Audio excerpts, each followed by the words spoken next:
Dynamic Success the Junior College. Enter to win. Masters in MPC and BPC. अस्सलाम वालेकुम नाज़रीन, आइए नज़र डालते हैं देश की राजधानी नई दिल्ली और उत्तर प्रदेश से खास खबरों पर। दिल्ली के मुख्यमंत्री अरविंद केजरीवाल ने आज डिजिटल प्रेस कॉन्फ्रेंस करके अपनी सरकार के एक बहुत बड़े फैसले के बारे में जानकारी दी है। उन्होंने बताया कि हर साल की तरह इस बार भी दिल्ली की तरफ से पद्म पुरस्कारों के लिए केंद्र सरकार को नाम भेजे जाएंगे, लेकिन वो सिर्फ डॉक्टर्स और स्वास्थ्य कर्मियों के ही होंगे। इसके लिए दिल्ली सरकार ने एक ईमेल आईडी भी बताई गई है, जिस पर जनता खुद उन डॉक्टर्स के नाम बता सकती है जिन्होंने कोरोना के दौरान शानदार काम किया है। केजरीवाल ने प्रेस कॉन्फ्रेंस की शुरुआत में ये भी कहा कि बीते 1.5 साल से हमारे स्वास्थ्य कर्मी जिस तरह से लोगों की जान बचा रहे हैं, उसके लिए हम सब उनके आभारी रहेंगे। डॉक्टर, नर्स और दूसरे सभी तरह के स्वास्थ्य कर्मी जिस तरह से 24 घंटे काम कर रहे हैं, उसके लिए देश ही नहीं पूरी दुनिया उनका शुक्रिया अदा करती है। अरविंद केजरीवाल ने आगे ये भी कहा कि देश भर में हमारी ही ऐसी सरकार है जिसने कोरोना से शहीद होने वाले फ्रंट लाइन वर्कर्स को 1 करोड़ रुपए की सम्मान राशि दी है और अब ये टाइम है कि सभी डॉक्टर्स और सभी स्वास्थ्य कर्मियों को जताने का और बताने का कि हम उनके कितने शुक्रगुजार हैं। केजरीवाल ने ये भी बताया कि दिल्ली सरकार ने इस बात तय किया है कि पद्म अवार्ड के तहत मिलने वाले 3 अवार्ड के लिए राज्य सरकार जो नाम केंद्र सरकार को भेजेगी, उसमें सिर्फ डॉक्टर्स और स्वास्थ्य कर्मियों के ही नाम होंगे। ये नाम जनता बताएगी, क्योंकि उसे ज्यादा अच्छे से पता है कि किस डॉक्टर्स ने कितना अच्छा काम किया है। दिल्ली एनसीआर में मंगलवार यानी आज सुबह झमाझम बारिश हुई है। इससे पहले सावन के पहले सोमवार को बारिश नहीं होने की वजह से लोगों को काफी मायूसी का सामना करना पड़ा था। पूरे दिन उमस भरी गर्मी से लोग परेशान रहे, लेकिन मंगलवार यानी आज सुबह तड़के हुई बारिश से लोगों को गर्मी और उमस से राहत मिली है। आपको बता दें कि मौसम विभाग ने सोमवार को तेज बारिश की संभावना जताई थी, लेकिन दिन भर आसमान में बादलों ने डेरा जमाए रखा, केवल बूंदाबांदी ही होकर रह गई थी।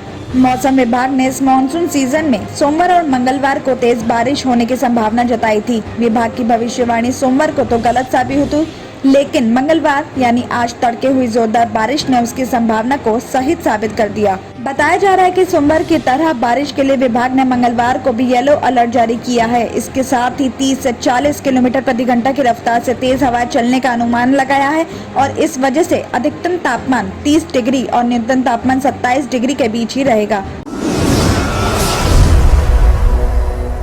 दिल्ली के गफ्फार मार्केट की एमसीडी बिल्डिंग के 75 दुकानदारों को उत्तरी नगर निगम ने दुकानें खाली करने का नोटिस दे दिया है, लेकिन दुकानदार दुकानें खाली करने के मूड में नहीं है। उनका कहना है कि जब तक उन्हें दूसरी जगह दुकानें नहीं दी जाएंगी, वो दुकानें खाली नहीं करेंगे। बताया जा रहा है कि 28 जुलाई को इस मामले में निगम और दुकानदारों के बीच एक मीटिंग भी होनी है। इस मामले में निगम का कहना है कि एमसीडी मार्केट पूरी तरह जर्जर हो चुका है और कभी भी गिर सकता है। 23 जुलाई को उत्तरी निगम ने सभी दुकानदारों को 10 दिन के अंदर दुकानें खाली करने का नोटिस भेजा है। दुकानदारों का कहना है कि एमसीडी मार्केट की बिल्डिंग 1975 में बनी है और 1976 में उन लोगों को 99 साल की लीज पर अलॉट की गई है। केवल 45 साल में ही एमसीडी की ये बिल्डिंग जर्जर कैसे हो सकती है। तो वहीं एमसीडी मार्केट के अध्यक्ष हरीश चितकारा का कहना है कि वो नगर निगम से मांग कर रहे हैं कि मार्केट की बिल्डिंग की दोबारा जांच कराई जाए। अगर वाकई बिल्डिंग खतरनाक सिचुएशन में है तो उन्हें आश्वासन दिया जाए कि यहाँ से हटाने के बाद कहाँ जगह दी जाएगी।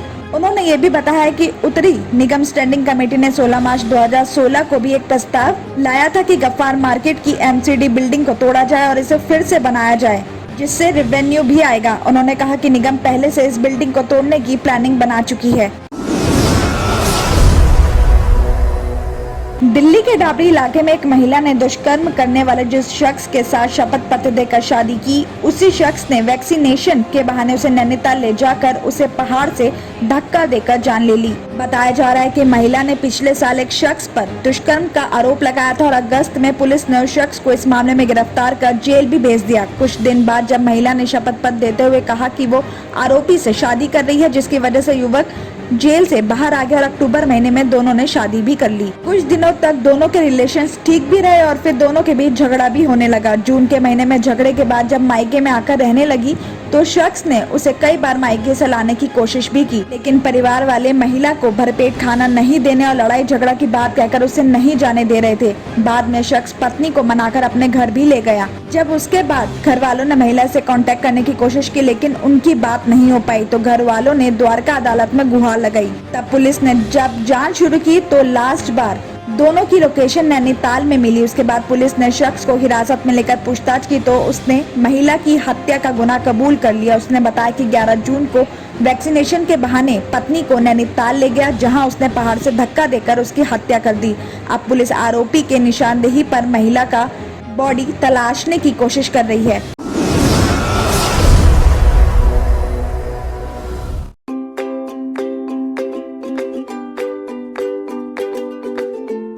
Every child's success story starts here, like a multifaceted diamond.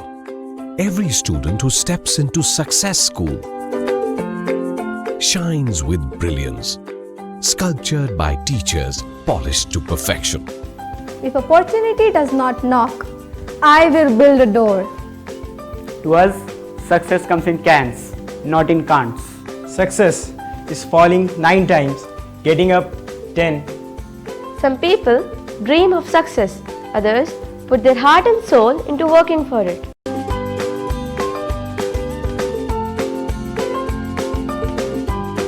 Success, finding oneself.